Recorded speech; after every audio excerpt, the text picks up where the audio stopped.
ये अरहर के किस्से बहुत हैं गांव में। यहाँ पे आप देखेंगे, ये देखिए कुछ और भी पेड़ लगाए हुए हैं यहाँ पे। छोटे छोटे वो बड़े पापा का है, वो भी बड़े पापा का है, और ये भी बड़े पापा का ही है, चाचा लोगों का है। पेड़ यहाँ पे लगा है, आम है और आंवला है, जामुन है, और ये रहा मेरा बूढ़ा महुए का पेड़। हालांकि आधे से ज़्यादा ये उखड़ चुका है, लेकिन कभी मैं यहाँ से एक और टहनी निकला था, ऐसे पूरा ये एकदम बहुत बड़ा विशाल था। मैं यहाँ पे बैठ के ऊपर उस टहनी पे भी बैठ के, वो जो आपको ठूंठ दिख रहा होगा, इस ठूंठ पे बैठ के मैं बहुत देर तक घंटों घंटों बैठे रहता था। इस पे जो देख रहे हैं आप, नेनुआ बोलते हैं, आप लोगों के यहाँ तोरई बोलते होंगे शायद।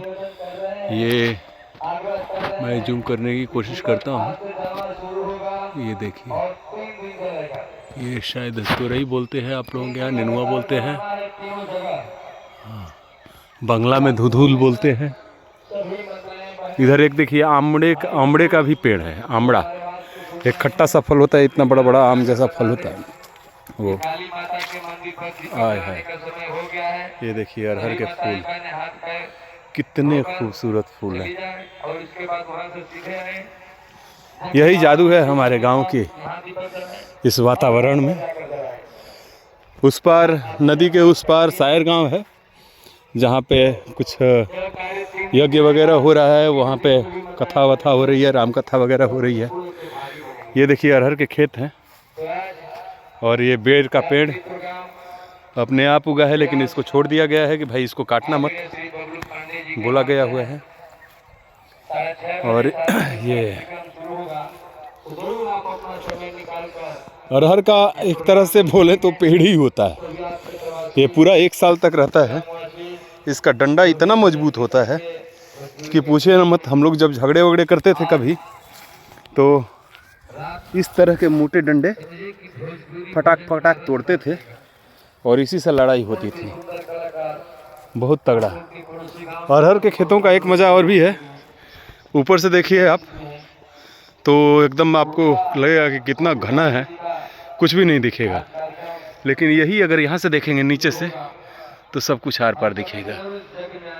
देखिए उधर, और ये हमारे ही खेत हैं, और देखिए शानदार अरहर लगी हुई है। आप देखेंगे तो मेरे से भी ऊंची ऊंची अरहर है। मेरी हाइट इतनी है और मेरे से भी ऊंचे। मैं खो सा गया हूँ इस जंगल में। मैं इसमें चिल्लाऊं तो भी कोई मेरे सुन नहीं पाएगा। और मैं दिखा रहा हूँ अभी एक शानदार दृश्य दिखाने वाला हूँ आप सबको। ये देखिए कितना सुंदर लग रहा है, अद्भुत लग रहा है, गजब लग रहा है।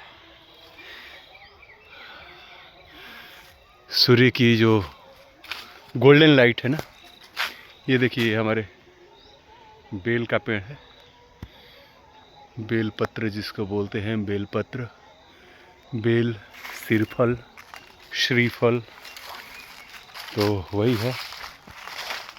ये पत्ते गिरे हैं काफ़ी सारे। अभी ये समय नहीं है, मौसम नहीं है, नहीं तो ये देखिए कितनी बड़ी तुलसी जी का है, तुलसी जी का ये लगा हुआ है। ये एक प्राकृतिक नाला है जो नदी में जा रहा है, और उधर भी हमारे खेत हैं, ये सब हमारे खेत हैं। आप जहाँ तक यहाँ तक देख रहे हैं ना, यहाँ तक ये पूरे हमारे खेत हैं। ये इधर पीपल के 5 पेड़ लगाए हुए हैं हमारे पिताजी द्वारा। तो मुख्य पेड़ वृक्ष ये है, ये पीपल देव हैं, और दूसरे नंबर के ये हैं, और तीसरे नंबर पे यह है, ये पतले रह गए, बीच में है हालांकि, तो ये पतले रह गए। और ये भी हैं एक चौथे नंबर पे। और पांचवें पेड़ ये हुए, पांचवें पीपल ये हैं।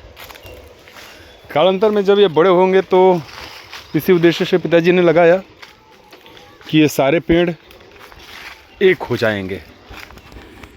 ये जब बड़े हो जाएंगे, अपनी पूर्ण अवस्था को प्राप्त करेंगे, आज से 20 साल बाद, 25 साल बाद, तो ये सारे पेड़ एक हो जाएंगे, ये पांचों पेड़ एक बन जाएंगे।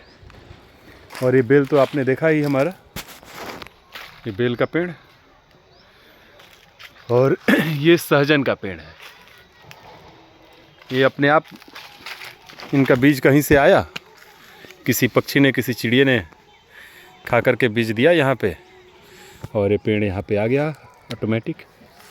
और ये सिरिस का पेड़ है, सिरिस बोलते हैं इसको।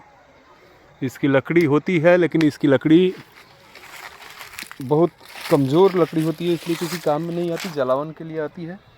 ये अपने आप हुआ है, ये देखिए, इसका गोंद इसमें से निकलते रहता है। इसका गोंद शायद किसी काम में आता हो, हमें नहीं पता। ये हमारे भाई बंधु आते आते इधर।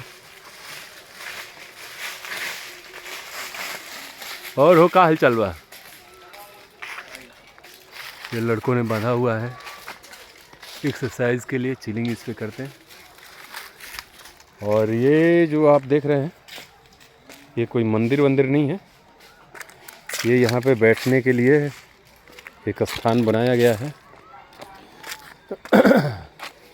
यहाँ पे बैठने के बाद में जब बरसात आती है तो उसका पानी यहाँ तक पूरा हो जाता है, तो ये एक जहाज़ का फीलिंग देता है। क्या टमाटर? खाओ खाओ। ये किसने उखाड़ दिया? पता नहीं। ये प्राकृतिक नाला है, और ये जो आप देख रहे हैं, ये हजारों सालों से ऐसे ही है, कोई बदलाव नहीं। अब आप सनसेट देखें। भगवान के यज्ञ में शेषनाथ यादव जी के माता जी की तरफ से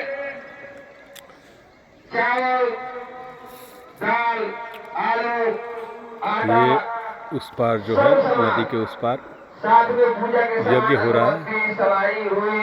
वहीं से आवाज़ आपको असरों के आ रही होगी। 101 रुपये के